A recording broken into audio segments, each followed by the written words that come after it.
就是爱袂强，就是不知用办法，就是安像通不多领解释。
就是不知用办法，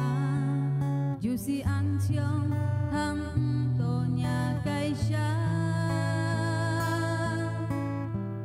欠啊解释，将你甲爱作伴，阮啊解叫不就阮就停，行到领解面前，通多领解释。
切假解生命係上帝本該機會，生在世上裡，切假愛來是奉上帝，上帝本切假機會，切假愛何來用切假解生命，熱天愛來做。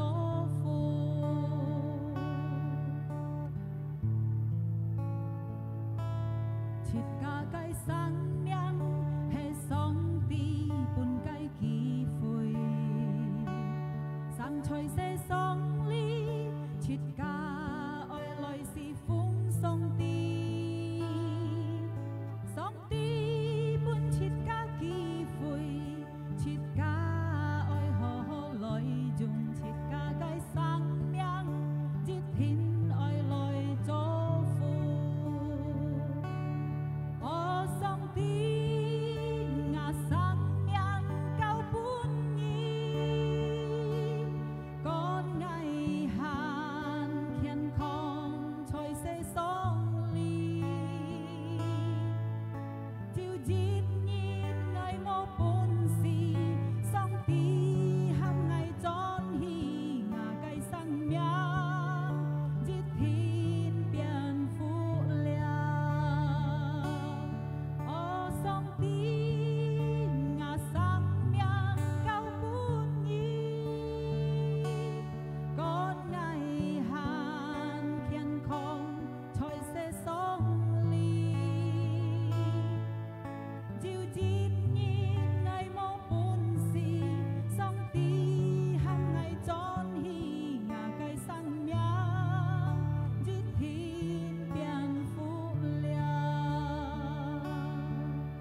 我小本就係屬上帝，哈利路亞！你點姊妹自家強少，你自家嚟見拜主。感謝你主屬上帝，見下照我都撒種，我都撒嘅學古嘅心，我都撒嘅善心，我都撒嘅妒忌嘅心嚟見拜你主屬上帝，我都撒相信嘅心，我都撒嚟見拜你，嚟讚美你，我都撒要特價用嘅能力，要特價用力量，同我都撒相信上帝嘅先知嚟發出我都撒，我都撒相信在耶穌嘅裏面，我都撒要特叫。感謝你主耶穌上帝，我都撒嚟切切嚟見拜你，嚟榮耀一個名字，嚟宣告一個名字。感謝你主耶穌上帝，一嚟破小本主耶穌上帝，一嚟講哈利路亞，哈利路亞，再破小破用本主耶穌上帝，哈利路亞，我相信見當朝自己要真心嚟拜主，阿門，哈利路亞，哈利路亞，嚟自家切切嚟破小。上帝阿門，因為佢千年嘅上帝，哈利路亞。來向自家做主解放，耶穌嘅名愛傳起來，前進自家來做上帝，開始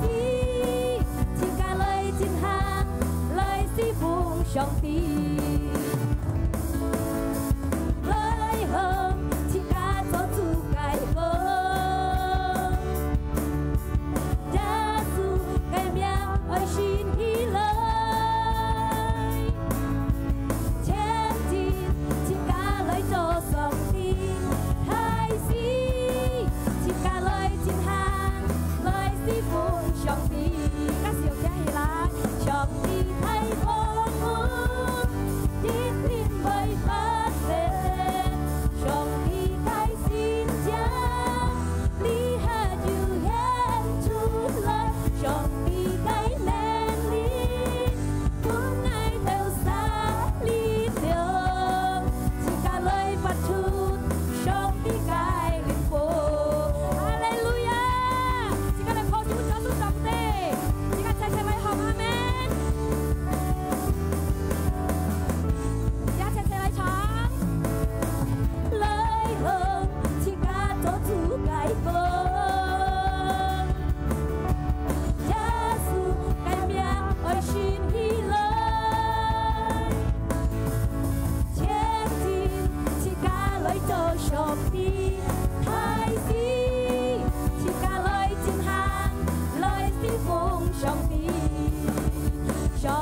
講一個別的，只係發出上帝嘅愛，阿門，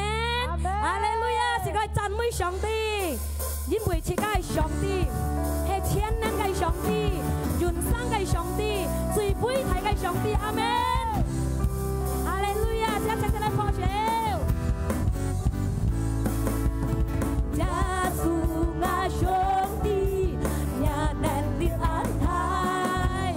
主耶穌你。強大，也繼續為愛奇妙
同你概念，靠是本主耶稣上帝，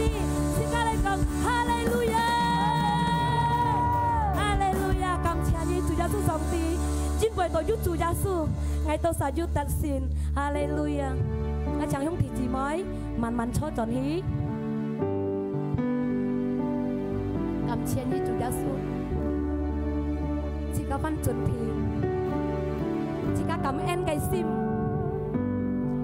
在主嘅面前，是家嚟感恩，是家嚟讚美佢，是家嚟敬拜佢，因為有主耶穌，是家要敬拜你。哈利路亞，哦，耶穌上帝，來到撒嚟讚美你。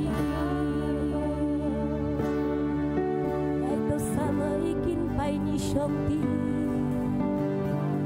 感謝你嘅愛，感謝你嘅恩典，你係愛到撒嘅兄弟，我最好嘅天父，哈利路亞。即刻齊嚟唱。那最好嘅。天父，愛真真的愛你，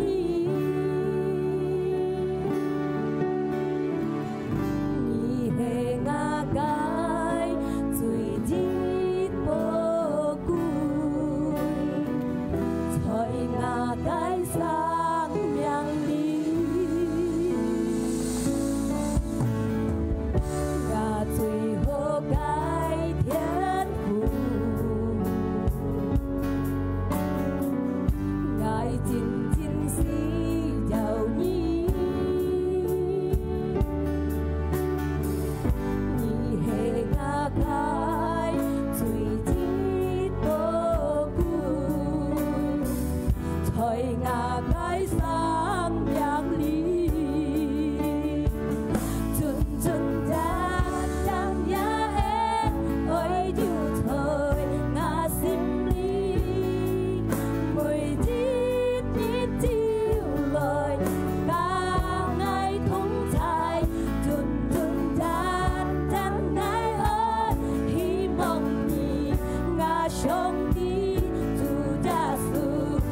我嘅生命裡。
Khi tụ cái miếng, ngài tao cảm ơn ngài tao祷告chỉ cần sẽ đấy cả. Amen. Hallelujah. Hallelujah. Hallelujah. Hallelujah. Thế cả講耶穌天然，耶穌天然，耶穌相愛，耶穌相愛，耶穌相依，耶穌相依。Amen. Nah, mặc dù sau khi講一及一啲，嗱，按佛歡喜你就離殺錯到，長錯攏仲向弟姊妹們平安啊！感謝主要獻詞，ngày mày mẹ kẻ sa tem nhâm chỉ lau trong sa bà cả si trong sa bà biết sa bà hiện tỏ chín chín kẹng à còn hắn hiểu hăng còn hắn yêu phụ hệ chào hăng amen nè mà nhìn hắn ấy thân cái hăng là như khủng bông cái kẻ sa một cái kẻ sa hắn hiểu pi mà nhở Hallelujah chuẩn bị chẳng nhỉ không ngạc xem lại thằng xong thì cái phá nà kinh dặn nhất bùn còn là mà cái thọ của giá su chỉ cả tật xỉn amen nà kinh tao chịu ngay tụ còn đó chỉ cả giáng cái là tật xỉn chung đeo cái tan sim tật xỉn chung đeo cái xéo lý mày nhìn xít xéo lý có xít tan sim có xoay lê tít sao phải lê hết đó ai á môi bây giờ tan sim à ông sẽ thằng phản như rồi bà tiên thì thằng gắn bởi đào hạng sẽ tan sim sẽ sao gắn bà tiên gắn thì thằng phản như đó mày nhìn sẽ sao gầy sẽ tan sim gầy dạ tao cũng tiếc thằng ứng xít giờ hay một chú xếp giờ hay cầm khe xỉu nè ngày xong xến mấy trả nhìn sẽ cả sao phải lấy hết đó sẽ chỉ tỏ tan sim sẽ chỉ tỏ sao sẽ chỉ tỏ phơi sim và sẽ chỉ tỏ vô kén ngày sim hay mà ná nà kinh tông chiều ngày chân khó còn đó thì cả tụ hệ dáng chung ra cái xéo lì cái phong miền hay mà ná thì căn nhìn suy hẹn sẽ hệ xéo hay mà ná dù dạng mô dáng dù dạng gắn nà thì cả chỉ khán thì cái kinh chết sẽ là cái má thầy phục giúp liễu xăm xếp dít xăm xếp nhí xăm xí nà kia xăm xếp dít anh nhông nhìn còn đó dính bị tờ ca mô xéo nhí ơi xít mày nhí ơi dìm mày nhí ơi chọc mày lia dưới nhìn xéo xít dìm chọc mà sang hà chiêu ha xéo phà tapi một bên xéo tan sim thạ tờ chim hai thạ tờ chỉ ca mô tật xin cái lũ một chép tàu á chỉ ca ở tí chỉ ca dù tật xin cái nhìn thôi của giá su kí tố là xăm xếp nhì chết cái nhóm còn cao tay chỉ ca liệu một xéo để ship ship cả dìm cả chó dính vì tờ mấy gắng luôn dùng để cái miếng chú xịt sòng tì cái giá hệ si dầu liền giờ khi nhóm nhìn còn dù pan miếng chú xịt sòng tì biểu示咧còn dù miếng chú xịt sòng tì đó hiểu không á兄弟姊妹各位識上帝嘅人，阿們。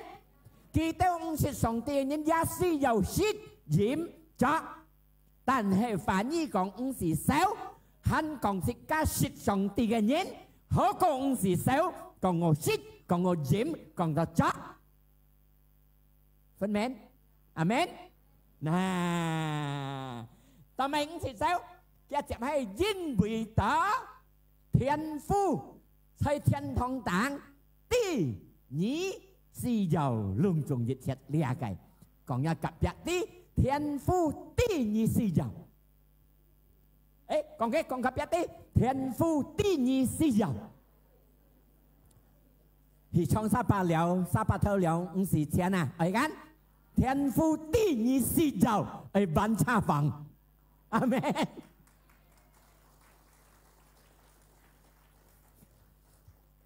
các như các tan sai còn thiên phu ti ngày si giàu amen rồi đi khi còn ông xịt xéo cái tao ông xịt ngày cái nhìn kia ya ở xịt ở dùng ở chó ở dìm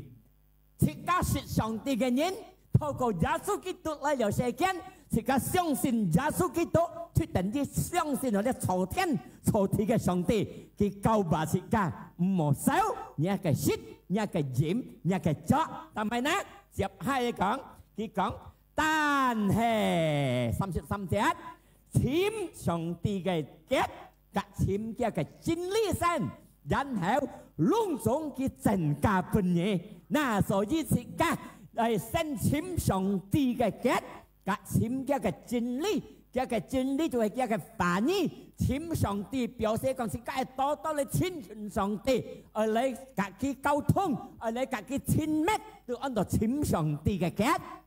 阿們我哋係門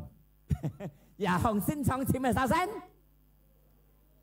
係嘛？係簽下俾身嘅個原因大嘅係咪？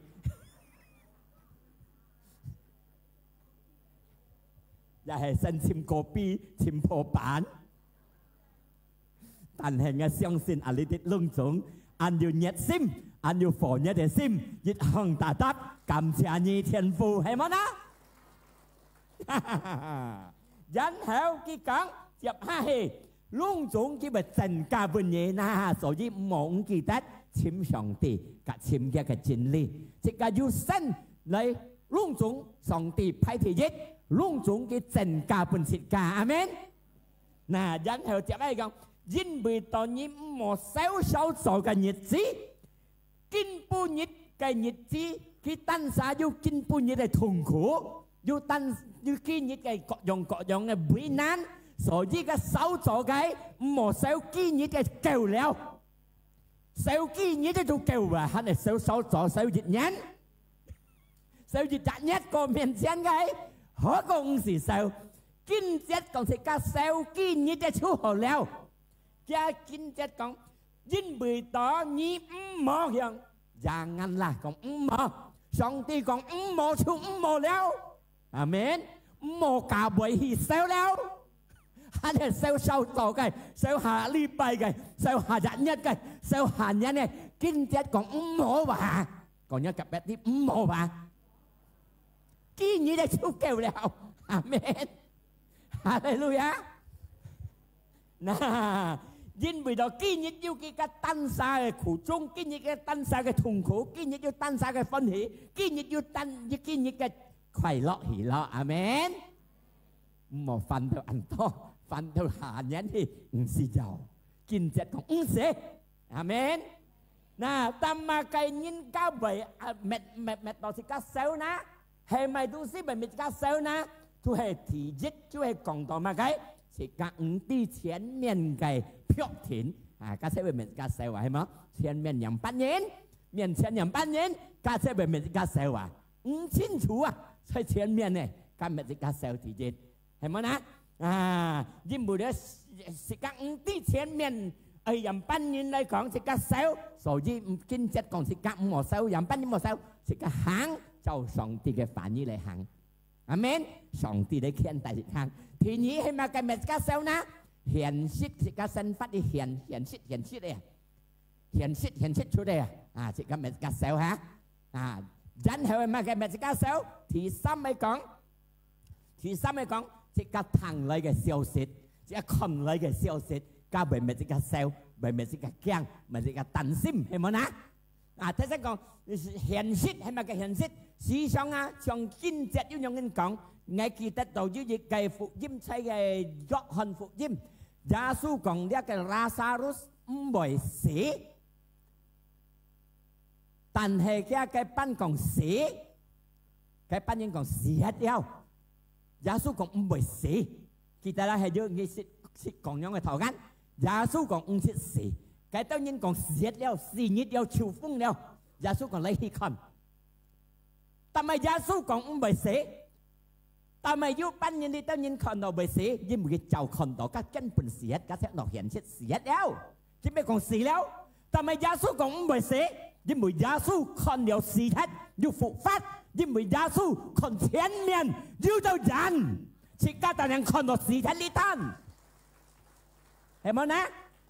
因為耶穌的天父前能能夠死嘅人讓佢復生。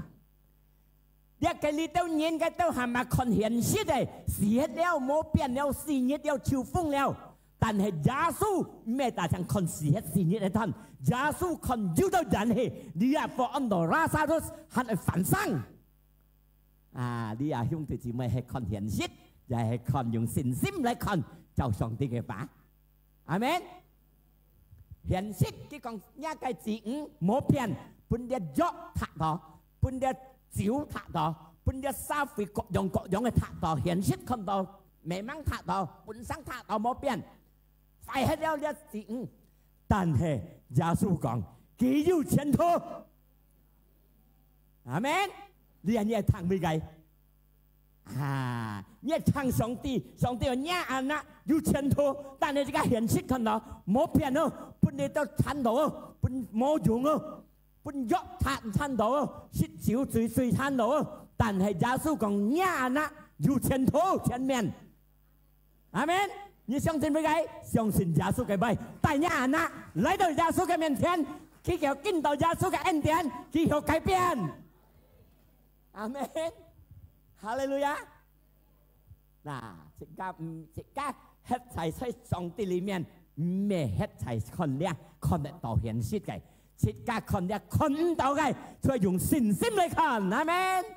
哈利路亞！嗱，你睇咪咪個小咪個擔心，個條你都消息各樣嘅消息，這個下邊你看嘅消息，是不是路有長度？咪乜嘢樣長度？họ冇要長打，有咩咪即刻驚，咪個笑係咪啦？現實本嚟看到咪笑，你啲消息咪即刻咪笑，你都各樣嘅聽到咪即刻笑，咪即刻擔心，阿們，咪到生下即刻冇咁大個係咪啦？笑驚，但係即刻要上帝天地咁大個，阿們，現實本嚟突然驚。cái xì theo lỗ, dù cả tầng cổ rác những biểu nhìn theo khâu ma xa, những người này còn đó là những trang hiện dịch,但係是家上帝強行，是家上帝要上帝嘅保佑，要上帝嘅安全，現在是家個，阿三莫空笑，阿門，哈利路亞，係咪呢？啊，呢家講咪咪家笑嘅，人班人為了是家有特性，從啲笑呢。lý hàng lót cho cái thị dịch giảm bán nhân chỉ ca về hiểu tật sinh chung lia cái xéo na thị dịch chỉ cần ở phân minh chỉ ca tu hay sòng tì cái anh á ở phân minh ở tì ở sáng chỉ ca sòng tì cái gì amen chỉ ca dịch thiên ở phân minh ở tì chỉ ca hay mày nhìn cái anh á hay sao anh á sòng tì cái anh á amenยิ้มไปเราเดียวกันมาไทยฟุยิ้มเหลียว30 nhị như chỉ cầnมาไทยฟุยิ้มเหลียว30 nhịอย่างชุดอยากกินจะไรลุงจงเดียไก่民族ชิมไก่กี่กล่อง是上帝嘅民族都ชิม但係天父在天堂等地呐天父係上帝地啊上帝地你地嗎上帝地嘅安那係用到你地嗎你天父講準備將乜嘢？你啲麼？你天父嘅安那？你啲麼？你埋年嘅安那？上帝嘅安那係上帝嘅安那，自家係交出自家嘅信心，天下交本嘅，阿們。冇自家啲，自家上帝嘅安那，但係要嘛行我嘛計路途唔順，行我咪路途少，行我咪路途被咪得驚，自家นั้น嚟驚，嚟少，相信嘅。cao trọ vấn đề nhưng một cái thiên phú nhiệt thiện nên giàu cụ tất cả nên bảo vệ tất cả amen lý hàng em muốn hướng gì mày lý hàng nhá anh nạp thụ su tiểu học trung học lý cái anh nạp cái si giàu xấu kia cái xăm khu mà si giàu xấu kia cái phu mà cái su mà cái xít lượng ở xít mày đâu cái si giàu xấu mà cái ứng xử xấu gan long总kia ba kia mẹ chuẩn bị chẳng phân kia hay mà hay gan các anh nặng小學中學嘅一次小學到六學嘅小學講到咧，cái xích lượng xích mày ở tại mày hết, dia phu ở bên lại, dia cầu phúc ở bên lại, nghe相信嘅sự小學嘅天父第二是有用，nhà ba nhà mẹ第一是放小學而用我呢度，佢準備爭，錯緊。còn nhớ gặp thì mò sao mò tan xem chỉ cả ở thiên hạ相信上帝高出只cả嘅生命中只cả嘅身份在上帝嘅手中就叫嘅法嚟行就叫嘅命令嚟行一天佢真加半嘢阿們哈利路亞ทำไมนะยิ้ม為你去看日壇馬太福音26節但係天父咪準備將本世界嘅講，你看個天堂嘅雕嘅講，冇種冇賣東西冇做冇劇，但係上帝準備將要食兩份嘅，阿們。唔係講你攏中央弟兄妹，兩個掉就掉掉，你講一個別啲是甲滅掉，是甲上帝嘅安娜，甲掉上帝肯照顧，肯講是甲上帝嘅安娜，破碎揾上帝，阿們，係冇啦，甲掉上帝肯照顧啊，肯準備將嘅你去背背嚟背去，背咗識啊，肯講是甲上帝嘅安娜。佢好過要照顧要看顧，睇見睇到未？簽上帝嘅天結嘅真理，阿們，哈利路亞，分明啊！大家講阿們，哈利路亞。嗱，我相信大家做阿里沙肥嘅阿爸阿媽準備將安好最好最好，本家自5歲嘅嚇。啊，爭到佢睇自家要乜嘅要乜個學，佢買到抄佢學到乜嘅東西間，講冇7歲8歲你咪冇多飛半嘅，係冇嗱，家間唔睇，阿爸啲你學用了嘛，天賦也啲你是要用嘅，阿們。所以生嘅你禱告嘅，mang得到天賦啲學祝福你嘛。要當然禱告天父，上帝祝福我條路做啊順利利，連天父佢唔記得神堂冇上，唔記得做，表示佢掹準備將佢發展嘅人啊，要樣嘅人嘛，講一及一啲10分多，阿們。所以一見節講，簽上帝，及簽一嘅真理，隆重一節。佢增加分嘢，哈利路亞！第二，人班人設家有得先從呢個擔心在心中度呢啦。第二，設家愛啲，設家愛想呢個擔心，或者呢個手裏冇用處。講一個啲手按多冇用處。擔心ăn to冇bản chất用處，非常記得，所以唔需要擔心，唔需要愁，阿們。但係為冇用處，因為呢個人家檢查過，你都聰明人檢查過，即個擔心嘅前面嘅，唔係100%對，唔係100%顯出嚟，嘅10%分啲。chẳng tùy gầy,所有一個小嘅，一個擔心嘅，在面前嘅，咩票田，咩準嘅，既然人小嘅㗎，冇票田嘅，人家檢查過嘅8%對嘅人亦啲，所以一個唔需要半日嘅擔心，半日嘅小理嚟睇下，阿們。但係當然唔少。前面呢，他先講了啊，因為到你手呢前面，手到按困，手到按腳，翻到按翻，冇用處，係冇啦？你睇個時下睇睇，冇用處，冇用處嘅東西，我問兄弟姊妹，你不卡嘅按到冇用處嘅東西，你係表現出到人呢像個38同氣，啊，有像啊？你手嘛計，你擔心嘛計你嚇，係講你需要冇用嘅，像嘅38同嘅，啊呢度冇做38同，阿們，哈利路亞，分明就破碎分世界嘅主，按當人手擔心嘛計，按人紅度冇병要嚟，冇병要嚟咩用人生，咩有食飯，병到嚟，佢咩食兩餐飯，佢係要平平肉嘅咩唔敢食。越用嘅設計係冇呢？所以唔需要講少，眼要響度摸，大部眼摸病要嚟，也唔需要講，我咪不到你咪平摸前面，唔需要叫猛講過多，係咪？猛講過咪不平，你但咪少家，你但咪นุ間你不平嘛？佢前面不落2班，不落9班，你但咪นุ間啊？你但咪反轉的นุ啊？誒，我每日得到健康，นุ樣好樣，係冇呢？誒，我每日順利利，每日都喜樂，每日都平安，每日都健康，啊樣個樣嘅係冇呢？ ยังก็ยินนดเอ้ยข้าจะรีบไปเรียที่ต่อตูสีอยู่แก๊กที่แบบผัดแมงซิมมั้งยาวก็ทุ่งที่แบบกินครับลีไก่ก็มังกองโกต่อไก่โมเซลลาชาเสียงฮัดเกอาเมน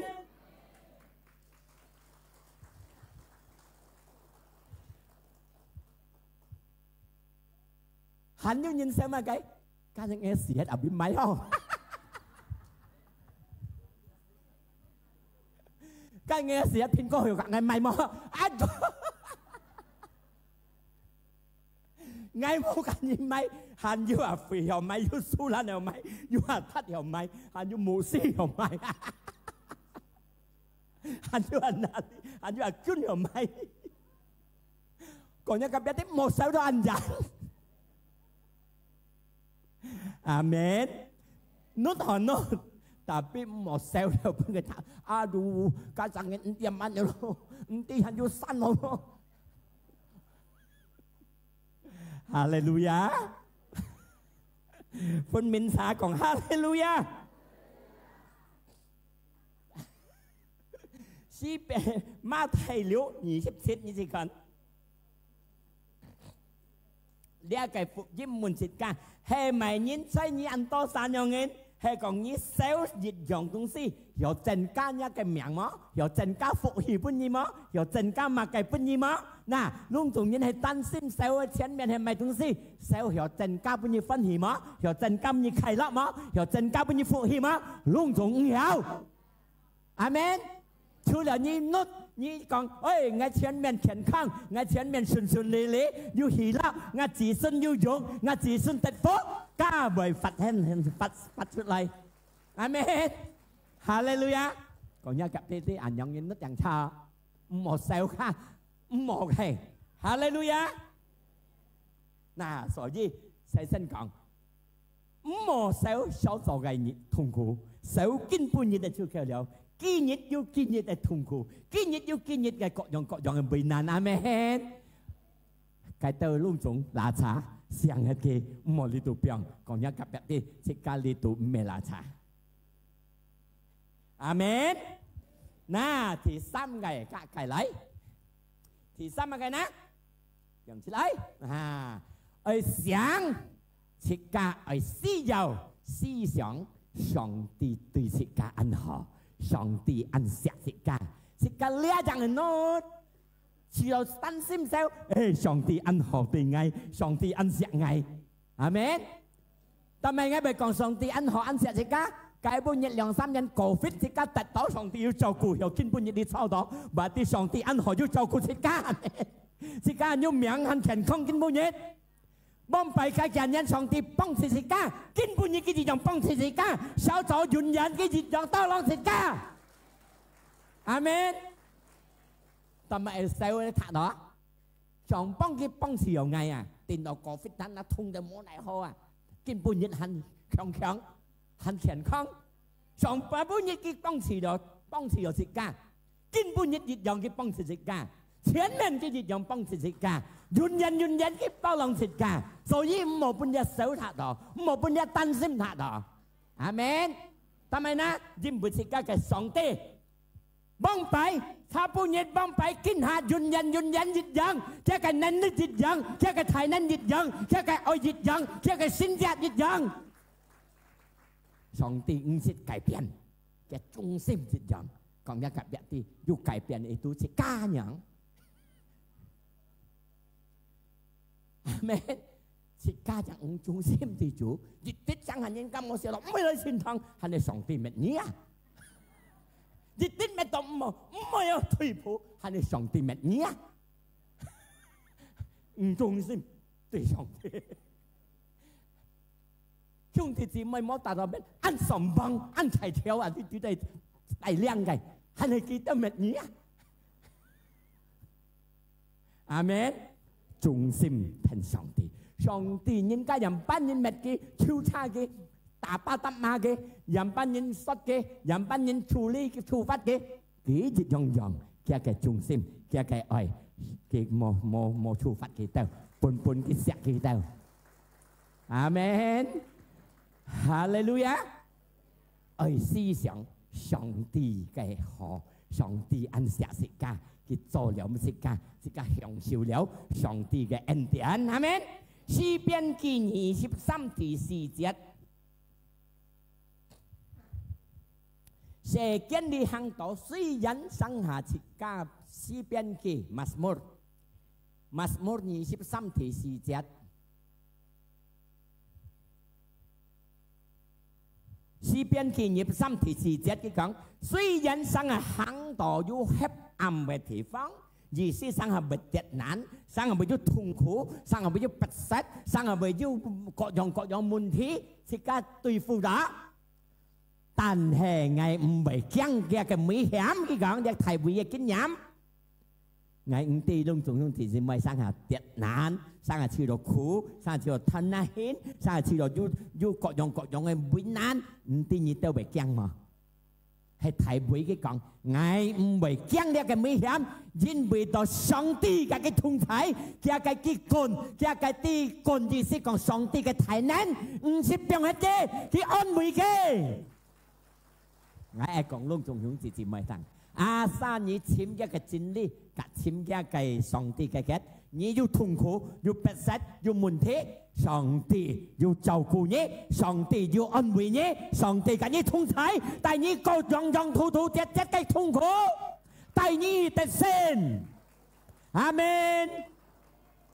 所以呢個有人按書面記31第6節按樣9節㗎。Ulangan 31 thì 6 節用9 節㗎，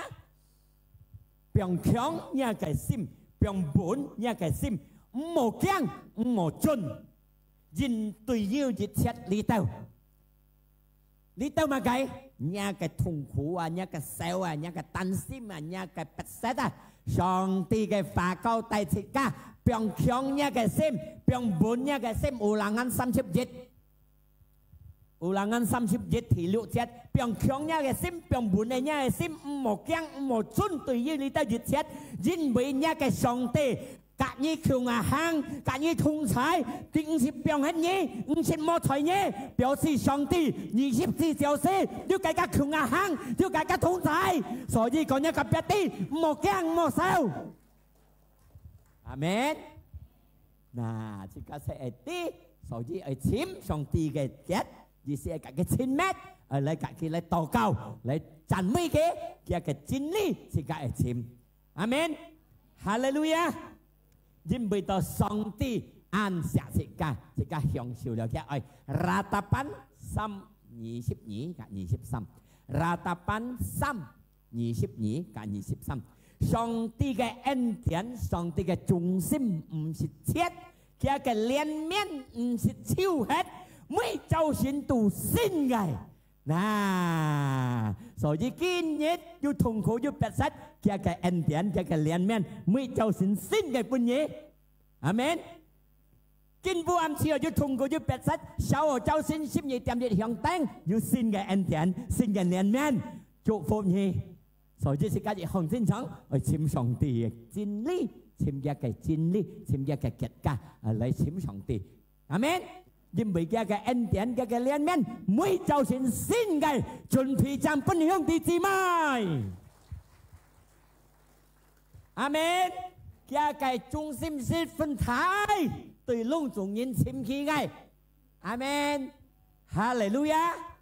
所以上帝嘅憐憫，每日都新嘅，本是個今日要痛苦要不適，佢嘅安慰新嘅要半夜，佢嘅新嘅力量要半夜。佢嘅同在要新嘅半夜，阿們。要持到冇羅行，佢嘅恩典，佢嘅憐憫安排佢開路半夜，哈利路亞。嗱，加日計哈，還要啲時間哈，加日計嚟，嗱，第4個時常設加愛嚟親密，加設加嘅天賦，加嘅反應設加愛嚟親密。親密反義表示親密到主耶穌，親密到主耶穌表示親密到是個天父，阿們。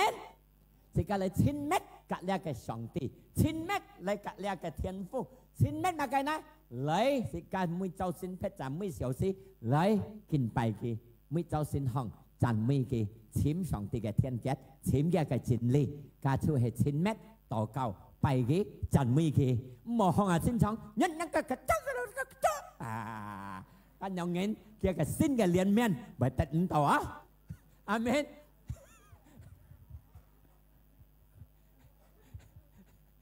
按上按當然要經驗到講簽上阿們。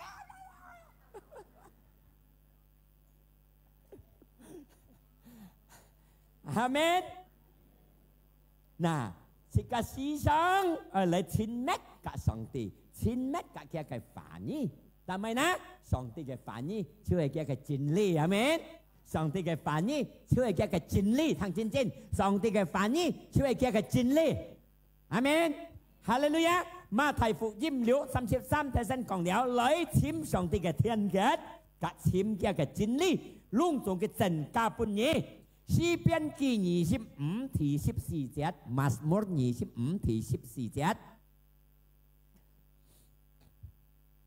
你看這個講，要嚟親密กับ上帝，連馬斯摩詩篇25樣，上帝要กับ你同在，要親密對要敬重佢嘅人，嚟晒敬重上帝，嚟晒要愛心對上帝，就係兄弟姊妹，要กับ佢親密，要讚美佢，要心愛佢嘅人，就係กับ上帝嚟親密，阿們。係講要親密กับ上帝，你看佢講乜嘅？詩篇記25，佢講加佢唱出嘅，佢講出嘅發出聖經裏嘅，佢唱出嘅。隆重佢真假本嘢，隆重佢講嘢啲佢對應到，你發到後嘅時候要本嘢佢對應到，呀，詩篇記25，馬斯摩25題14節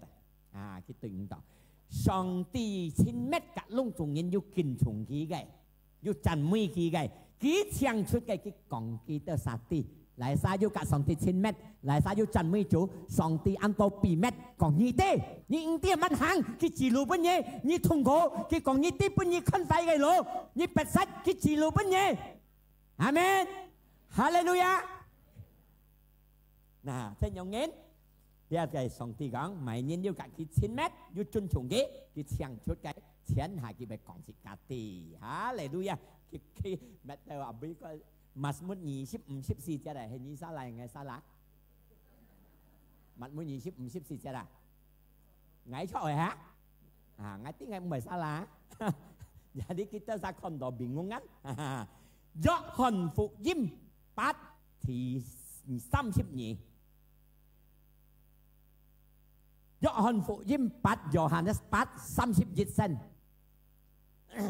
Yohanes 8 31. Giêsu còn pun li tao du thầy nhín tí, kinh tông chiều thọ của ngài phụ nhín còn pun lung trùng xịt cá tí. Hè còn nhí hết thầy xây nga cái phản nhí, nhí tu hệ chính chính nga cái họ sang. Nhí hết thầy xây nga cái phản nhí ý思是個心肝要上帝嘅反應，是個真正上帝嘅學生。阿們。佢個詩篇，佢個約翰8 32，是個到底佢個真理。嗱，所以是個hết thầy xây上帝嘅反應，是個係上帝嘅學生。佢個反應是個到分明，是個明白佢個反應。然後佢個反應第二脫離。所以這個hết thầy xây上帝嘅反應，心肝都要上帝嘅反應，這個上帝嘅學生，這個反應，這個分明，然後這個反應，但係這個脫離，這個反應，但係這個持有，這個半日痛苦參到，半日手裏參到，半日擔心參到，這個反應，但係你脫離，但係你持有，唔係俾佢參到。阿們，所以這個反應係要在這個嘅心中。睇身你開頭呢啲掹落禱告，阿伯羅漢我呢隻人咪表示，佢嘅反應要喺佢嘅心中，佢嘅反應能夠帶你脫離。阿們，這樣人是個最唔愛啲做上帝嘅學生，做上帝嘅門徒，做上帝嘅肥料，多多少少佢嘅反應是個分明。因為這個反應能夠把這個分明，這個反應能夠帶這個脫離，從而且這個撒回你看到嘅不實，撒回你看到痛苦，撒回你嘅手裏，撒回你嘅擔心，撒回你嘅負篤嘅心，各樣親切家計，佢 kia cái phản nhi nên kêu tay chỉ cả thuộc liếp nên kêu tay chỉ cả tân sinh. Amen. Hallelujah. Nà所以只cả才兩人要愛上帝嘅反應在個心中度，你要發聲，你要心聲冇嘅，本各樣參到嘅，係咪最被參人沙會？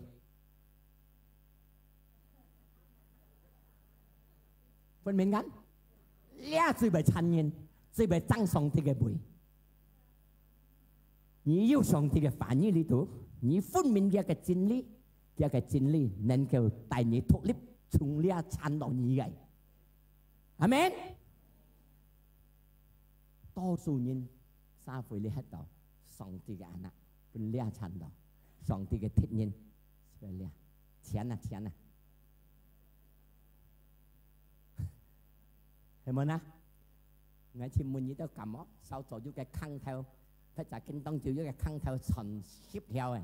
你坐嚟先通一坐去嗰啲而家我本意10條全坑頭嘅，係咪去全家10條緊，似會變緊，冇人坐緊，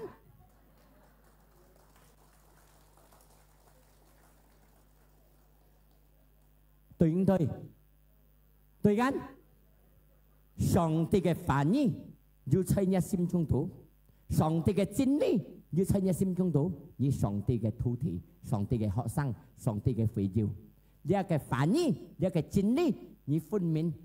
了，佢帶你脫離從本呢傳道位。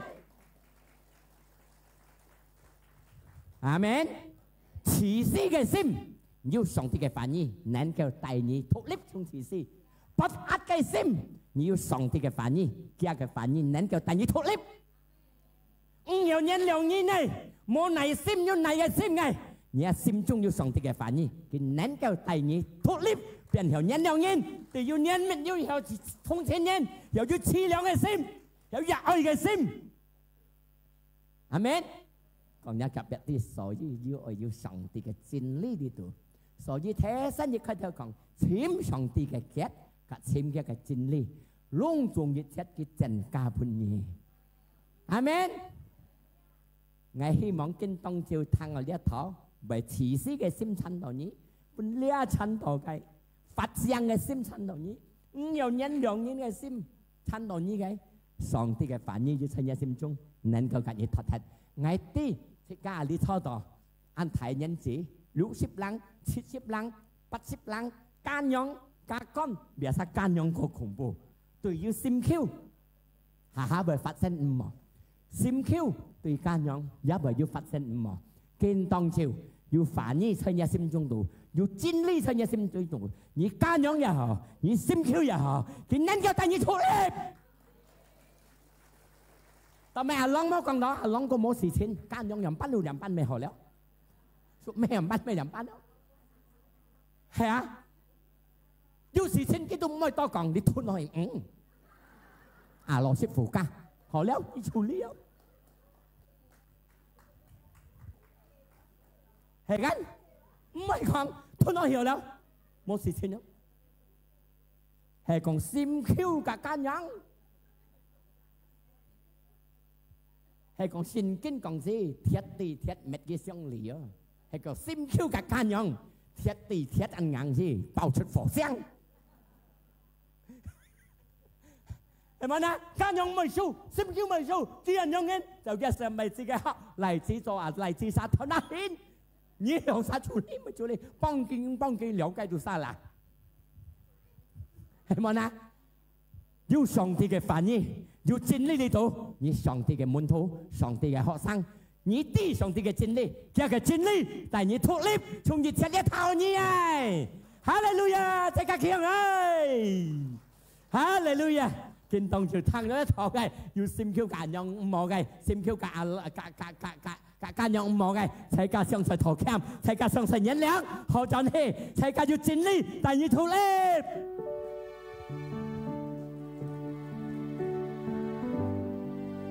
哈利路亞。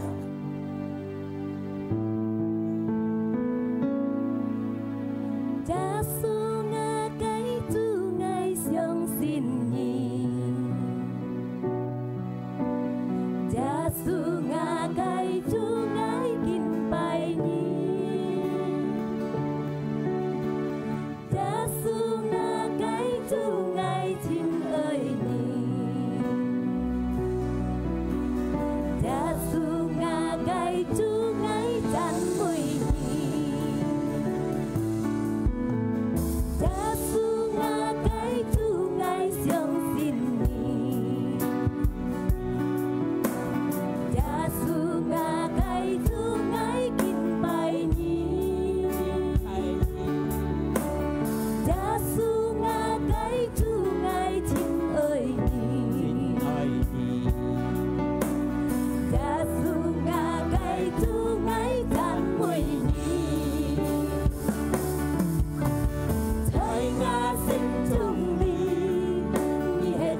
心中你，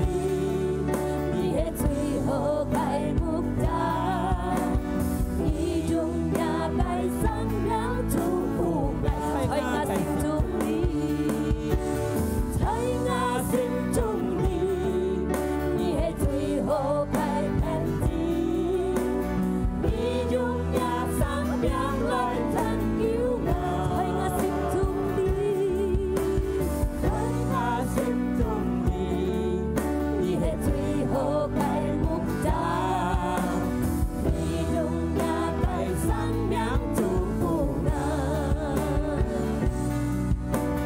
你用呀该生命祝福我，你用呀该生命祝福我。 พ่อเซลเป็นสิการไก่จูเสียงสิการไก่จูสอยกินต้องเดียวกันป่านี่สิการทำแล้วสิการหมดปุญญาเซลตั้งสิบมาต่อสิการเสียงสิการสองตีกันจริง 阿妹， สองตีกันจริงเนี่ย講嘅做親ผู้熱情嘅照顧情家，要看顧情家，情家係想嘅手頭用碌從到冇用嘅，冇用錯嘅，一冇用錯嘅東西時間咧上hết，我本嘅世界心中度緊嘅無事啲病打，個邋遢去上hết嘅個冇用嘅東西，時間佢哋去想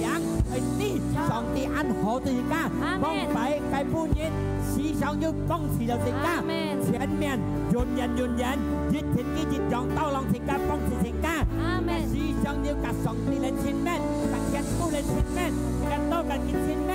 夾分別一個反應，一個反應到一個真理，一個真理要在個心中度，一個真理能到在這個土裏，而且三回你看到依個。阿妹， งั้นต่อเก่าเป็นโลกของยุคจะมายุทธันยาไก่ป่าไก่ยุทธันต่อไก่เป็นเรื่องสามเป็นเซลล์ทันต่อไก่ตั้งสิบทันต่อไก่ฟักเสียงทันต่อไก่เดี่ยวเย็นเดี่ยวนิดทันต่อไก่ก่อนต้องก่อนยองเป็นยิงเดี่ยวถูกรีบไก่ฝุ่งยาสูกินตุกไก่เมียงแค่นี้ทางเดียวป่านี้นี่ถูกเล็บยิ่งมือตอนนี้ซิมจงยุทธสองที่ไก่ป่านี้ยุทธสองที่ไก่จินเล่แต่ยิ่งถูกเล็บใช้ยาสูกินตุกไก่เมียง 阿妹， ยุคคนเถียงไงสองที่โมชูเขาก็ยังไงเปลี่ยนซ้ำเขาก็ยังไงปอยันเขาก็ยังจะไถนั้นลุงถูกไงเพียงทงสองที่กันที่ขันเจ้า 阿妹， ฟุ่งยาสุกิตุก 阿雷路亚， ยุคทุ่งโง่สองที่แค่ไตดีก็กันที่ทุ่งใช้ไตดีตัดสินไงเลย 阿妹， ฟุ่งยาสุกิตุกกันยังไงตัวต่อกำไงตัวกำแอนสิการเจ็บทอสันสิการใช้เลยครับอาเมนฮาเลลูยาลุงถูกยึดตัดต่อสองที่ไงโอ้เฮ้อยากเข้าลุงถูกยึดที่ใหม่หน้าคนนั้นมายุสิ้นเลยไงนี่เม็ดแผ่นเย็นลุงถูกสิการถือเฮสองที่กันจริงช่วงที่ใหม่หน้าชีช่องยุนเลยจานมือสูงเมื่อไปลุกสองที่ยุนยันจูฟุกสิกาอาเมน 阿妹， สิการเลยทางเดียวกันปอกคอ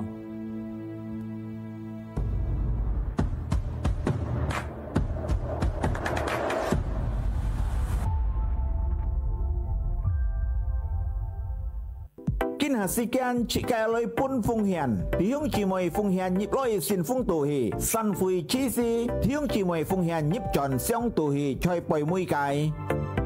Hạ khá chi phùi mũi chạp bài liệu suy điểm Chiang nhân sau nhân chi phùi mũi chạp bài liệu liệu điểm bàn âm bù theo Chỉ cái xin thông dư lượng lên chi phùi lý bài nhết Thì dị thòn kiều điểm Thì nhị thòn liệu điểm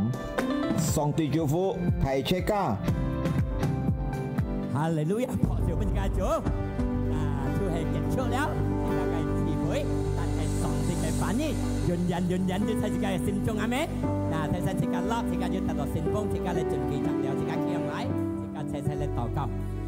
อยากเชื่ออะไรเทียนฟูกำเทียนยังไงเอ็นเทียนกำเทียนยังไงฟุกกินต้องจูไงเดียวหันนั้นก็เลยแต่ไงเดียวฟูเทียนไรยังไงฟูเทียนใช้ยาสุขิตุกแกมีชิ้นเสียงเลย做主嘅工作กำเทียนยี่主耶穌見到ที่การเลยเก็บช่วยยังไงที่หวย 來條讚美，以背太近上帝，奇妙上帝，奇妙上帝。來條讚美。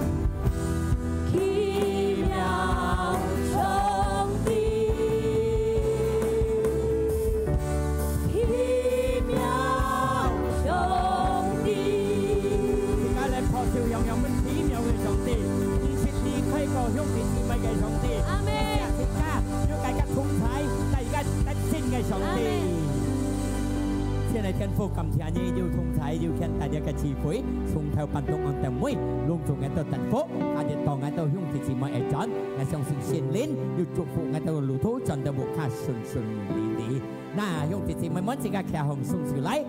自家嘅智慧到你妹子，嘅天父嘅平安快樂健康降下本自家在心中呢啲，自家嚟享受嘅。那主耶穌成自家敬接讓嘅自家思想嘅同齊，神靈本自家喜樂，用自家快樂，帶自家嘅特性。在耶穌基督嘅名，自家得到自家享受，自家祝福出啲本人，奉耶穌基督嘅名，自家齊齊嚟講。阿門。